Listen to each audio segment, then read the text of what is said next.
Hello, my friends. My name is Matthew, and this is Matthew Reads and Writes, the channel where we talk all things books, writing, music, film, television, and everything in between. In today's video, I have a very highly anticipated J-pop haul to share with all of you. I've been sitting on most of these items for a couple of weeks now, just waiting for one final thing to show up. And yesterday it finally did. And so today I'm here to talk about everything, to show you guys everything, and to share this haul with you. There's 18 items here, so let's get started. Starting things off, we have some items from the artist Namie Amuro, and the first of those is her debut studio album from 1995, Dance Tracks Volume 1. This is the only album that she made for Toshiba EMI prior to switching over to her longtime label Avex, where she would go on to dominate the Japanese music scene for decades. It's a very interesting album. It features a lot of the earliest songs from Namie's catalog, some of which she did re-record for the finally Best Of release prior to her retirement, but some of which I have never heard and are exclusive to this album, so I'm very, very much looking forward to this. Next from Namie, we have the album When Pop Hits the Fan by Sweet Chic. This is a collaborative album that Namie did with Verbal from M-Flow, as well as one other artist whose name I cannot remember right now.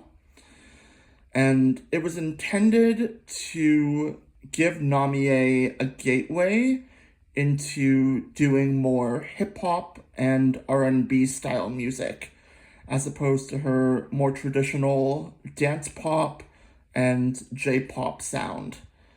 It's a very unique and interesting album, and I'm very, very happy to have it. And yeah, this actually completes my Namie Amuro album collection, so I'm very, very excited about that as well. Now we have some live performances from Namie, and the first of those is the Best Fiction Tour 2008-2009 on Blu-ray. This is, by all accounts, an absolutely incredible tour. I've heard some really fantastic things about it over the years, but I've never actually seen it for myself, so I'm very happy to now have it in my collection, and I cannot wait to give this a watch. Last but certainly not least from Namie, we have the Past Future Tour 2010 on Blu-ray.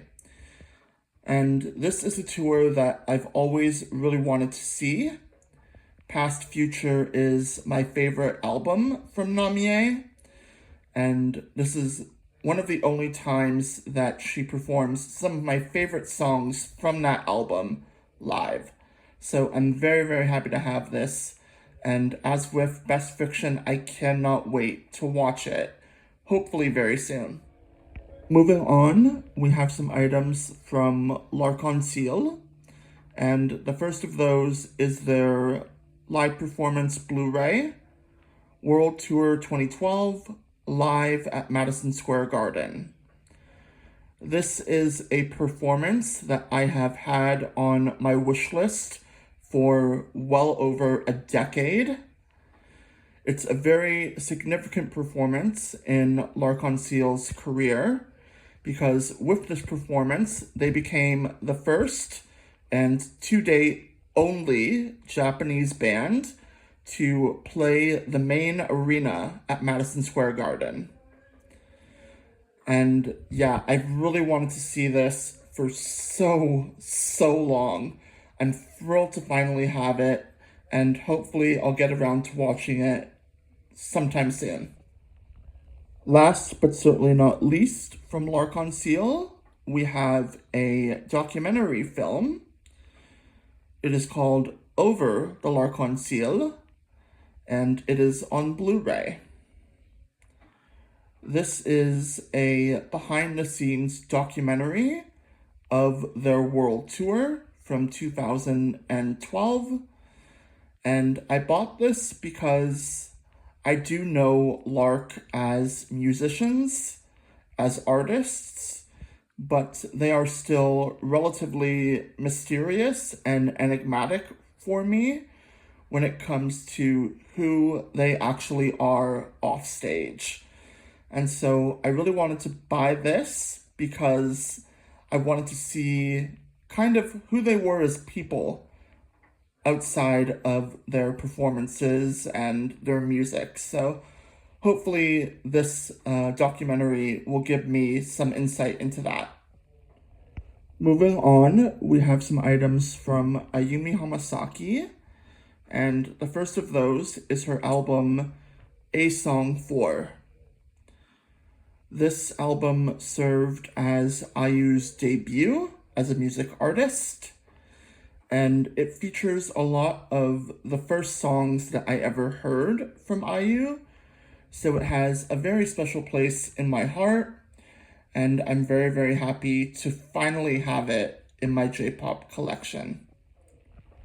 Next from IU, we have her second studio album, Love Appears. This is an album that I'm not super familiar with, but I have heard a few songs from it over the years, and I have really enjoyed those songs, so I'm very much looking forward to sitting down with the full album, and I'm very happy to have it in my J-pop collection. Then we have IU's third studio album from the year 2000.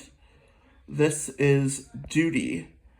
And as with Love Appears, this is not an album that I am particularly familiar with. I have heard a few songs off of it, but I've never listened to the entire thing. And I've heard that this is one of her better albums, so I am very much looking forward to sitting down with it, and hopefully I will enjoy it as much as most other people seem to. Next, from IU, we have her fifth studio album from 2002. This is Rainbow. And I really do enjoy a lot of the songs on this record, but I've never quite understood what's happening on this cover. I just look at it. I don't know what this is supposed to be. I don't know how I'm supposed to feel. I don't know. Nonetheless, I do know this album pretty well. I'm very excited to have it in my J-pop collection, and it's got some really great songs on it. So now we are getting into some items that have been a long time coming. And the first of those items is her 15th anniversary tour, A Best Live on Blu-ray. As I said, this has been a long time coming. I've been a fan of IU for over a decade, but I've never actually sat down and watched a full live performance from her. So I really wanted to do that in this haul, and I'm very happy to have not one, but two of them. And here is that second live performance from IU. This is her Arena Tour 2015, Acerque de Minuit, Mayonaka no Circus, the final. This is on Blu-ray, And I bought this because this tour promotes the A1 album, which is one of my favorite albums that IU has ever done. So I've really wanted to see this one. And as a bonus, it actually is the longest live performance that IU has ever done. It is a 34-track set list, and it totals almost 4 hours of footage. So yeah, I was absolutely flabbergasted when I found that out. But I am really excited to have this, and I cannot wait to sit down and watch this for the first time. When I said that I was waiting for one more item to come in before I finally filmed this haul, this is the item I was waiting for. It is Angela Aki's 8th studio album, Shadowwork. This is a brand new release, and I could not be more excited to have it. Angela has been a favorite artist of mine ever since I first discovered her music when I was first getting into J-pop about 15 years ago. And I'm so excited that she has returned to the music industry. I'm so excited to have new music from her, and what I have heard from this album has been appropriately dark, moody, and very intense. So yeah, super excited to have this one. Moving on, we have some items from the artist BoA, and the first of those is her second Japanese language album, Valenti. This is the CD plus DVD limited edition of the album, and I've been meaning to really dive into BoA's Japanese language catalog for a very long time. So I'm very happy to have this, and I cannot wait to give it a really thorough listening. In keeping with diving into BoA's Japanese discography, we have her third Japanese studio album, Love and Honesty.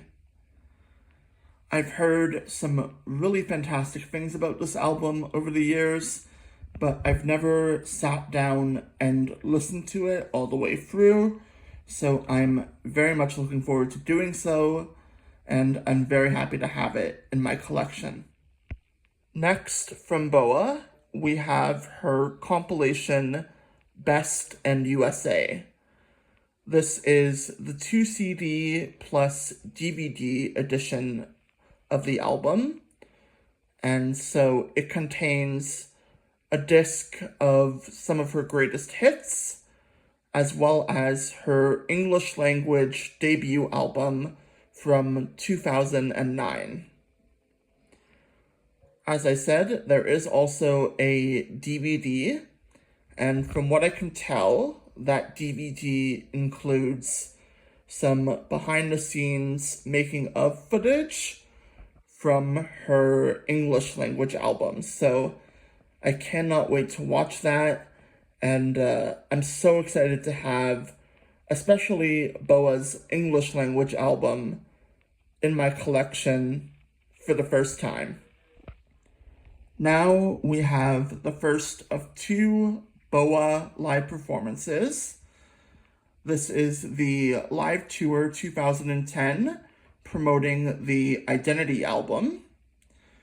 And recently, my dear friend Dylan and I have taken to watching J-pop and J-rock live performances on an app called Bilibili. We will take turns picking different concerts, and we will watch them together and text back and forth our thoughts. And it's been really fun to do that. This was the first pick that Dylan made, and we ended up having so much fun watching this that I decided I really wanted to buy it, and I found it for cheap on Surugaya, and the rest is history. I'm very, very happy to have this. It is a phenomenal tour. So if you can find it, I definitely recommend that you give it a watch. Last but not least, from BoA and from this J-pop haul, we have BoA Unchained Live Tour 2018. This is on Blu-ray, and this is promoting her 2018 Japanese album, which is one of my favorite J-pop albums to be released in the last decade. So when it came to BoA live performances, this is definitely one that was at the top of my list. I'm really, really excited to have it, and I cannot wait to watch it. And with that, we have reached the end of this J-pop haul. I hope that you've enjoyed this haul as much as I've enjoyed making it for you. If you liked this video, be sure to give it a big thumbs up, leave a comment, subscribe to the channel, and enable notifications so that you never miss whenever I upload a new video. Thank you all so much for watching, and until next time, take care.